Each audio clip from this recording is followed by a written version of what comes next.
Boa noite, sou o Gabriel e a gente vai apresentar o trabalho sobre corretoras e distribuidoras de valores imobiliários. Nosso grupo é o GoTeam. Bom, a gente vai trabalhar nessa apresentação em cima de vários conceitos.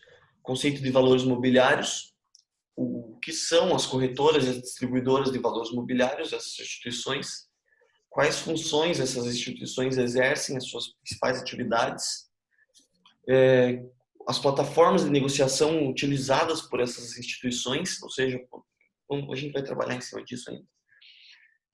Os ativos que essas instituições podem negociar, os órgãos que fiscalizam essas instituições e sobre agentes autônomos de investimento.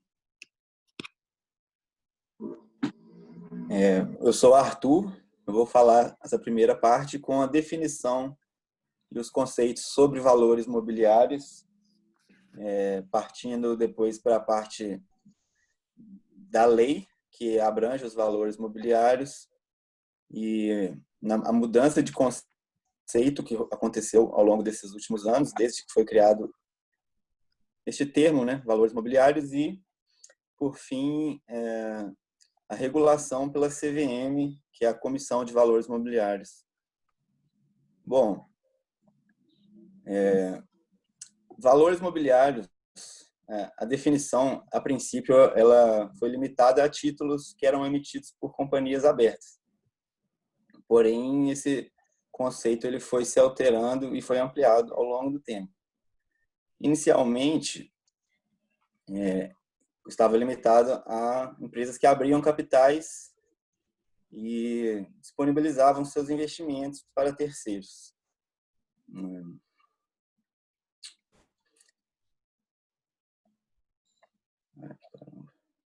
Pela lei, valores mobiliários referem-se a qualquer títulos ou contratos de investimento que são coletivos ofertados publicamente. Eles geram direito de participação, parceria ou remuneração.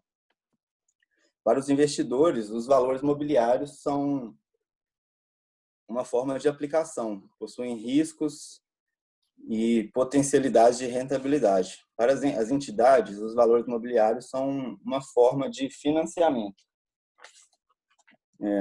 Inicialmente, como eu disse, os valores mobiliários eram limitados às companhias abertas, aos títulos emitidos por essas companhias. Porém, ele foi modificado para abranger vários outros investimentos que estavam englobados ali, mas que antes não eram abrangidos pela lei. Então, se tornou algo muito maior do que inicialmente estipulado.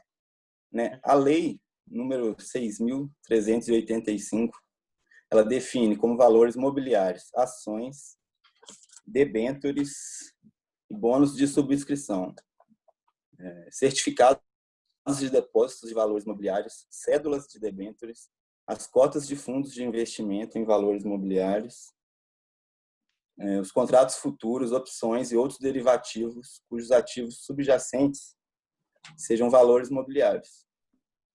Outros contratos derivativos, independente dos ativos subjacentes. O mercado brasileiro, basicamente, ele predominantemente negocia ações, debêntures e cotas de fundos de investimento. E suas negociações podem ser de maneira eletrônica. A CVM, que é a Comissão dos Valores Mobiliários, é um dos principais órgãos de regulamentação no Brasil. Sem registro nessa entidade, as corretoras não podem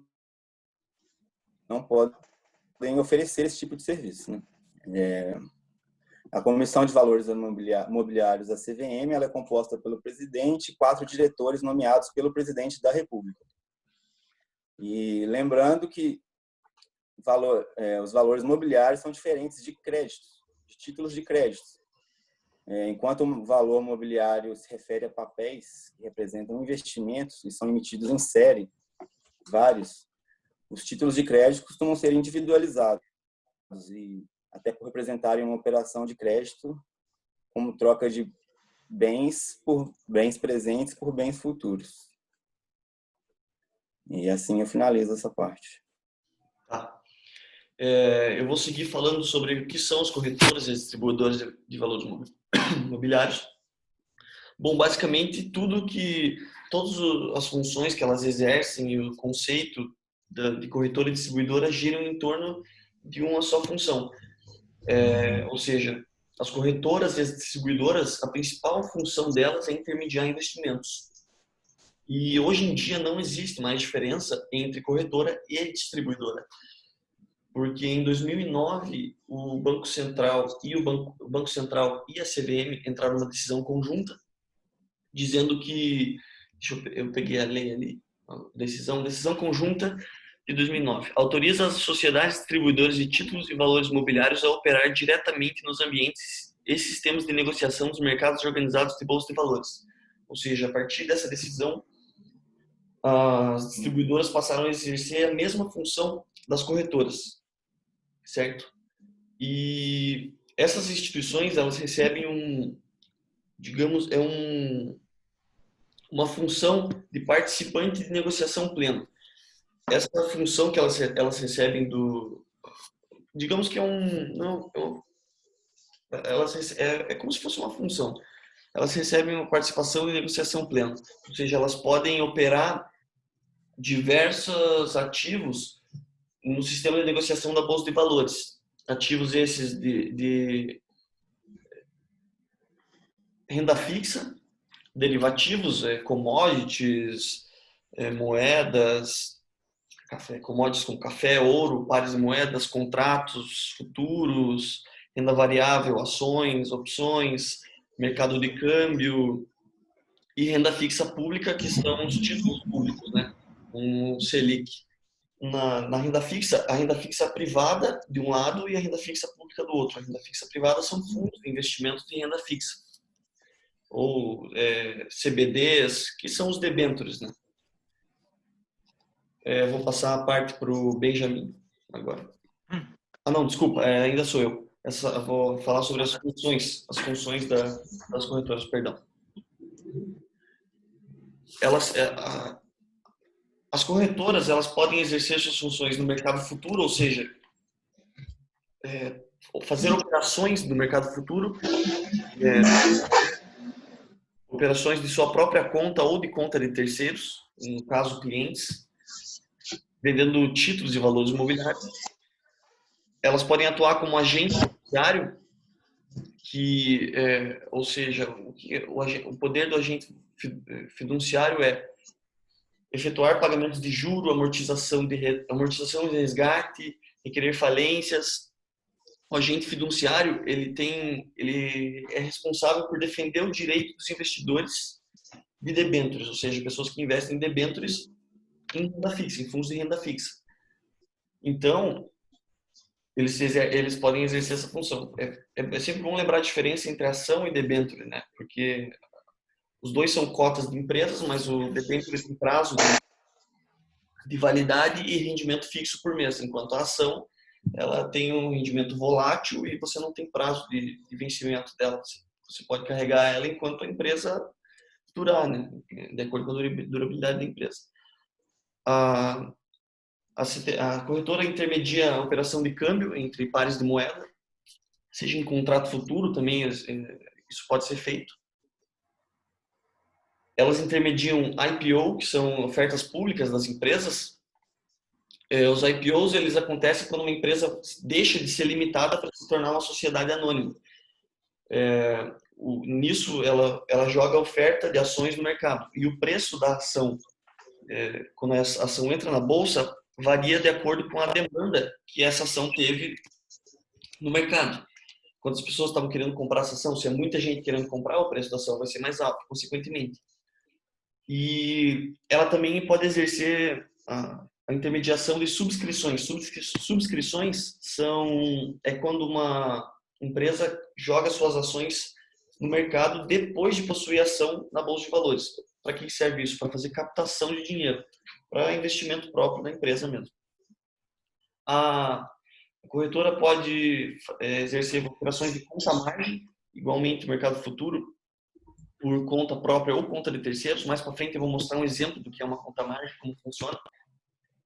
A conta margem ela é como se a corretora emprestasse dinheiro para o cliente. Ou seja, o cliente ele quer operar uma ação no mercado, no dia, assim, ele quer comprar e vender, mas ele não tem dinheiro para isso. Ele tem que apresentar uma margem de 100, 200 reais para conseguir fazer uma operação alavancada. E a última função que eu vou apresentar aqui, das principais funções, é o poder de gerenciar uma carteira de investimentos e um portfólio.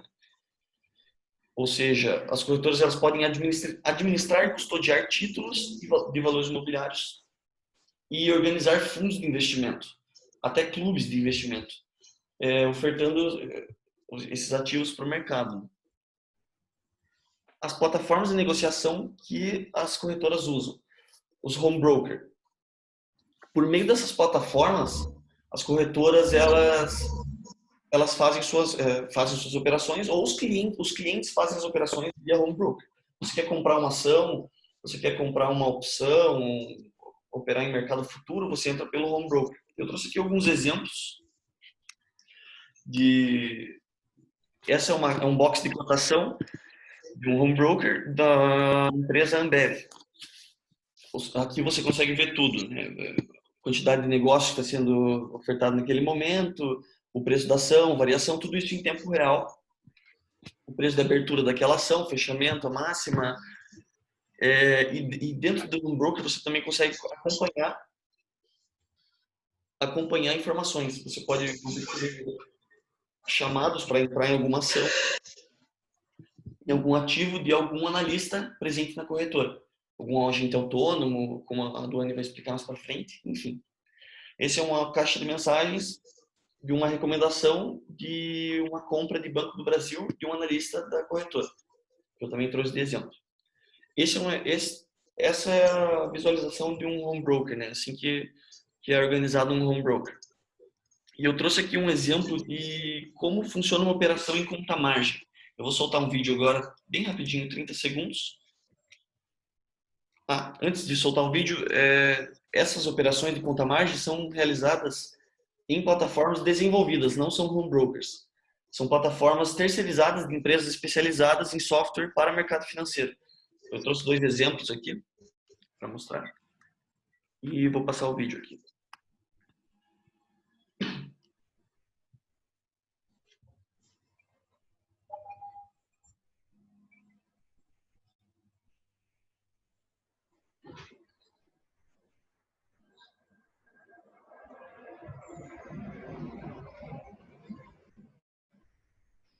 Bom, naquele box da esquerda, o que aconteceu? O cliente ou o corretor, quem quer que seja, realizou uma operação de compra e venda de dólar futuro, um contrato de dólar futuro. Ou seja, ele fez uma compra de dólar a 5,20 e vendeu a 5,30.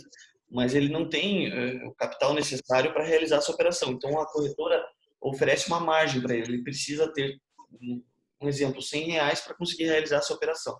E ele fica com lucro porque os lucros são poucos em relação ao valor do contrato. Por isso que é possível realizar essa conta margem. Eu vou passar agora para o Diego. Finalizo minha apresentação. Olá, pessoal. Eu sou o Diego Toniolo. Falar um pouquinho sobre ativos financeiros, o que são os ativos financeiros e como a gente faz para adquirir eles e as diversas formas que eles se apresentam para nós. Pois bem, os ativos financeiros, eles podem ser classificados como o conjunto de alternativas disponíveis para serem negociados no mercado financeiro e de capitais. Agora, uma dica gratuita aí, pessoal. É extremamente recomendável que uma pessoa, no decorrer da sua vida, procure adquirir, com a renda proveniente do seu trabalho, o maior número de ativos financeiros possíveis. Por exemplo, se tu recebe um aumento salarial, em vez de trocar de carro ou adquirir algum outro bem para melhorar o teu status, tu pode estar adquirindo ativos financeiros até chegar ao tão sonhado momento em que o seu dinheiro vai estar trabalhando para você, ou seja, seus investimentos vão pagar os seus passivos, as suas contas. Qualquer pessoa jurídica ou física pode adquirir um ativo financeiro. desde que tenha uma conta aberta em alguma corretora de valor, ou distribuidora de valor, como quiser chamar. As duas coisas são iguais. Não é possível uma pessoa negociar ativos diretamente na B3. Ela precisa ter uma conta na corretora para a corretora fazer o intermédio entre a pessoa e a bolsa de valores. Não é possível a pessoa chegar lá direto na bolsa de valores e estar adquirindo ou vendendo ativos. Existem diversas opções de ativos que são negociados no mercado financeiro e de capitais. Eu vou destacar brevemente as principais que são negociadas aqui no Brasil e pelo mundo. Começando pela renda variável, as tão famosas ações. O que são ações? Ações são uma pequena fração de uma empresa privada ou pública de capital aberto. Ou seja, normalmente a gente não tem como comprar uma empresa, mas a gente tem como adquirir uma parte pequena dessa empresa. No caso, as ações ou os papéis dessa empresa. Outra maneira de se adquirir ativo é através de câmbio e moeda. Através de transações de moedas oriundas de diversos e diferentes países, como o dólar e o euro, que são os mais comuns. Existem fundos imobiliários também, que são pequenas partes de empreendimentos imobiliários que são transacionadas na B3, na nossa bolsa, né, de valores aqui no Brasil, e que oferecem participação no aluguel deste empreendimento para quem possui esses papéis, para seus possuidores. Existem os títulos públicos, uma maneira digamos, uma maneira de emprestar dinheiro ao governo em troca de um retorno financeiro na forma de juros. Esses títulos eles podem ser indexados à taxa Selic, ao IPCA. Existem diversos tipos de títulos públicos. Existem os títulos privados também, que o conceito é o mesmo dos títulos públicos, porém, quem emite o título e recebe o empréstimo, digamos assim, é uma empresa privada. Os fundos de investimento são um outro tipo de ativo. É criado por um conjunto de investidores que reúnem recursos para investir em uma variada cesta de ativos em diferentes mercados. Existem fundos indexados em moedas como o dólar ou o euro. Eles podem ser indexados também ao ouro e em commodities também, como o petróleo. Então, basicamente, ativos são papéis que podem ser adquiridos por qualquer pessoa, por qualquer empresa, uma maneira de investir. Vale lembrar que o retorno nem sempre é garantido, existe risco, então é sempre bom ter a orientação de um profissional, de um expert aí na área de mercado financeiro, para futuramente não vir a ter prejuízos. E assim, espero ter esclarecido um pouco essa parte referente aos ativos e passo a bola agora para o nosso colega aí. Valeu! Olá, pessoal. Eu sou o Benjamin. Eu vou falar sobre a Comissão de Valores Mobiliários, que é a instituição que regula a compra, a venda e a emissão dos títulos e de todo o sistema de corretagem e distribuição. Então, a comissão foi criada no ano 77 pelo regimento interno, eu não estou lembrando o nome, mas foi no ano 77, e o regimento define a comissão como uma entidade autárquica vinculada ao Ministério da Fazenda e com personalidade jurídica e patrimônio próprio. A finalidade principal da comissão é proteger os títulos de valores mobiliários e os investidores contra as emissões irregulares de títulos ou de valores e contratos ilegais das administrações das companhias que operam no sistema de distribuição de títulos. Outras das finalidades é assegurar o acesso do público à informação sobre os valores imobiliários. Isso é muito importante. Vocês lembram que a gente falou em relação à assimetria da informação, do moral hazard, que basicamente são os problemas que tiveram ou que desenvolveram a crise financeira de Wall Street no ano 2008. Daí que é um papel muito importante para a comissão regular e manter isso, manter o livre acesso do público à informação para não ter essas assimetrias de informação entre as partes. Como finalidade também podemos dizer que estimular a formação de poupanças, acrescentar o mercado imobiliário, né? Promover a expansão e o funcionamento eficiente do mercado. A competência da comissão, que eu posso falar? É isso, espera aí. Então, compete à comissão exercer as atividades de regulamentação, de administração, fiscalização e autorização. Também firmar os convênios ou acordos internacionais com outras comissões de outros países, né, para internacionalizar o sistema e para manter a integração com outros sistemas de outros países, outros mercados de capitais estrangeiros, né? No que se refere ao sistema de distribuição, a comissão deve autorizar o funcionamento de sociedades que tenham como atividade a distribuição de valores imobiliários, ou a compra de valores, que seja para revenda, né, a distribuição.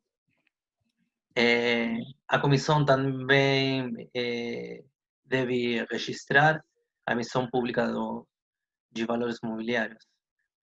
No que refere à negociação no mercado, compete à comissão registrar a emissão pública de valores, manter o registro das companhias que operam no mercado, nas negociações na bolsa e nas negociações no mercado de balcão. Também é responsável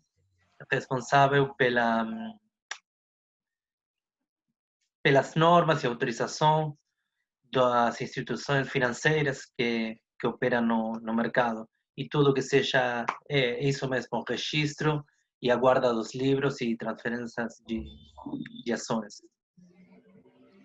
O funcionamento e organização, como a gente pode ver no organograma aí, a comissão tem como órgão de deliberação colegiada, está constituído por o presidente e 4 diretores, que, como acho que o Arthur falou já, são escolhidos pelo presidente da República.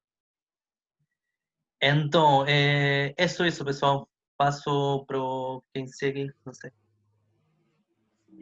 Valeu, Benjamin. Boa noite, gente.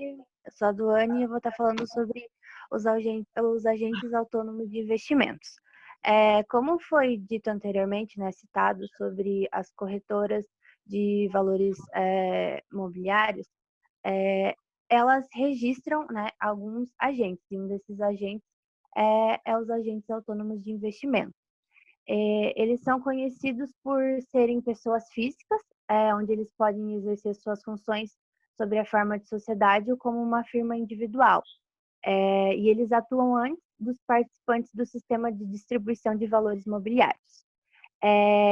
Sendo assim, as atividades desses agentes ela está totalmente relacionada, né, conectada ao comércio. Isso porque esses agentes eles são responsáveis por apresentar o mercado de investimento, né, apresentar o mercado para os investidores, alcançando assim um possível cliente. Depois de, né, conquistar esse cliente, ele realiza o cadastro, executa as ordens recebidas e as encaminha para os sistemas de negociações. a função, né, do agente autônomo de investimento, ela é extremamente importante para os mercados que estão em expansão. Isso porque, através deles, né, ocorre um crescimento e um desenvolvimento da base de investidores no mercado de capitais, onde esses agentes eles assumem um papel de ligação, como se fosse um elo entre os investidores e os produtos e serviços ofertados. Apesar de eles terem uma grande importância, né, para o mercado financeiro, esses agentes eles possuem um limite de atuação, até onde eles podem exercer a função deles. Tanto o limite de atuação deles, como as atividades que eles podem realizar, elas estão regulamentadas e publicadas em artigos da ICVM, número 497/2011. Eu citei, né, anteriormente, né, quais são as funções, né, dos agentes autônomos de investimentos, mas em relação às proibições, aquilo que eles não podem realizar, englobam atuar em nome do cliente ou como administradores de carteira, realizar análise e consultas de valores imobiliários e utilizar senhas ou assinaturas eletrônicas de seus clientes. Enquanto eu estava fazendo né, essa parte, eu fiquei meio na dúvida e depois eu consegui me esclarecer através do primeiro parágrafo do artigo 13, onde ele reforça que, apesar do agente ele estar registrado na CVM, ele precisa decidir, ele precisa escolher ou atuar nessas atividades que eu citei agora, ou ser um autônomo de investimentos. Ele não pode exercer essas duas funções ao mesmo tempo, ele precisa escolher qual função ele quer ter. E como foi citado anteriormente, esses agentes eles precisam ser credenciados e registrados. O credenciamento ele é realizado pela ANCORD, que é a Associação Nacional das Corretoras e Distribuidoras de Títulos e Valores Imobiliários, Câmbio e Mercado, e são registrados, né, as atividades deles são registrados na CVM. E como eu disse anteriormente, elas podem ser registradas tanto como pessoa física como pessoa jurídica. E uma curiosidade, né, sobre os agentes autônomos de investimentos é que eles não possuem um salário fixo e eles também não têm um vínculo empregatício com corretoras. Então, essa é a minha parte. Vou passar para o próximo. Perfeito. Então, boa noite, né? Vamos falar aí das receitas das corretoras, né? Como que elas vêm a obter a lucratividade delas aí trabalhando, né? De modo geral, existem algumas formas delas ganharem dinheiro. Na custódia das operações, nos flops e nas multas geradas por atrasos, né? Então, na custódia significa que as corretoras elas guardam os dinheiros que podem ser cobradas sobre os investimentos em renda variável ou também em renda fixa, o que é você pagar, né, para a corretora guardar os seus ativos. E corretagem é o custo, né, pela operação realizada. Essa operação ela tem a cobrança, ela pode ser fixa, né, estabelecida por exemplo, R$10 por cada operação, pode ser fracionária, né, por percentual, pode ser 1% aí por cada operação que você realizar, ou um valor fixo mensal mesmo, dando um exemplo aí, R$60, independente da quantidade de operações que você fizer. Vale lembrar, né, que elas dependem das taxas cobradas para se manter no mercado. Isto é um valor seria inerente aos seus investimentos. Importante, então, é escolher a corretora não somente pelo preço, e sim pela combinação do que é cobrado e que realmente é oferecido para os clientes, né? O flop, né, esse termo flop, refere-se ao dinheiro que fica realmente parado em conta, seja corrente ou de algum banco, na conta corretora, por exemplo. Esse dinheiro que ele está estagnado, né, ele é remunerado para o correntista ou o investidor. Contudo, esse valor de remuneração para a instituição financeira, que é equivalente ou aproximadamente a 100% de CDI ou 100% da Selic, né, essa rentabilidade sobre esse dinheiro vai para da instituição financeira, não é dela, e sim do investidor. Só que assim as corretoras de valores e os bancos, né, estão ganhando essa rentabilidade de forma honesta e só buscando esse dinheiro que realmente fica parado. No caso do Tesouro Direto, né, quando você faz uma compra de título no dia X, por exemplo, na verdade, a compra do título X no dia Y, né, o dinheiro que teria que estar disponível na conta corrente nesse dia Y, porém, essa liquidação ocorre no dia seguinte, ou seja, você garante a taxa contratada, né, mas a rentabilidade da conta ela só vai ocorrer no dia seguinte. Assim você perde, né, um dia de rentabilidade. E quem ganha essa rentabilidade de 100%, ou seja, da CDI ou da Selic, é a instituição financeira. Então, eles ganham também o dinheiro através do FLOP, né? Então, porém, isso ocorre com várias situações o dia inteiro, né? Então, considerando se a taxa Selic fosse 6,5% ao ano, pela regra, né, de equivalência, perceberíamos que calculando essa rentabilidade desse flop, né, as corretoras verificariam um valor aproximado de 2,5 milhões. Então, isso é um saldo equivalente bem significativo, né? E bem interessante analisar também dessa opção. Outra forma que algumas corretoras ganham lucratividade através dos flops, né? É uma jogada aí que eles fazem, que é de acordo com o pagamento, né, do flop do Tesouro Direto 2. A B3, né, cobra 3% ao ano dos títulos custados pelo Tesouro Direto, né? Essa cobrança, ela é feita semestralmente. Ela acontece nos meses de janeiro e julho. É cobrado 0,15 em janeiro e 0,15 em julho, né? Ocorre quando algum evento de custódia ou pagamento de juros são semestrais e essa venda ficaria antecipada com o vencimento desses títulos. Assim, algumas corretoras de valores eles cobram ou no primeiro dia de janeiro ou cobra na segunda quinzena de janeiro, ou assim por diante. Assim, a gente tem um dilema, né? Em boa pergunta ser feita, de qual data seria certo a pagar o percentual para a B3, né? Assim, a gente verificando com mais detalhismo, né, nas pesquisas, que vimos que teria que ser pago na terceira segunda-feira de janeiro e na de julho. Ou seja, então, algumas corretoras de valores adquire um novo flop, né? Porque aproximadamente de 15 dias, ou primeiro dia útil, ou na terceira segunda-feira, eles ficam com mais dias, né, gerando dinheiro estagnado, né? E também temos as nossas multas, né, por saldo devedor. Essas multas, né, imagine que você tenha esquecido o seu dinheiro na conta corrente da corretora para pagar esse percentual, né, ao ano. Esse valor dos títulos são custeados pelo Tesouro Direto, né? Ou seja, a corretora é obrigada a repassar para a B3, então a sua corrente ela fica negativa. E esse saldo significa um pagamento de juros. Aí tem várias situações de dos 200 ainda seria isenção, depois desse saldo de menos 1.000, seria cobrado uma taxa fixa de R$ 9,90 e depois maiores de 1.000, né, a multa seria paga no valor de 1% ao dia. Então, são algumas opções aí de pagamentos, né? E como que seria a receita vinculada a essas corretoras.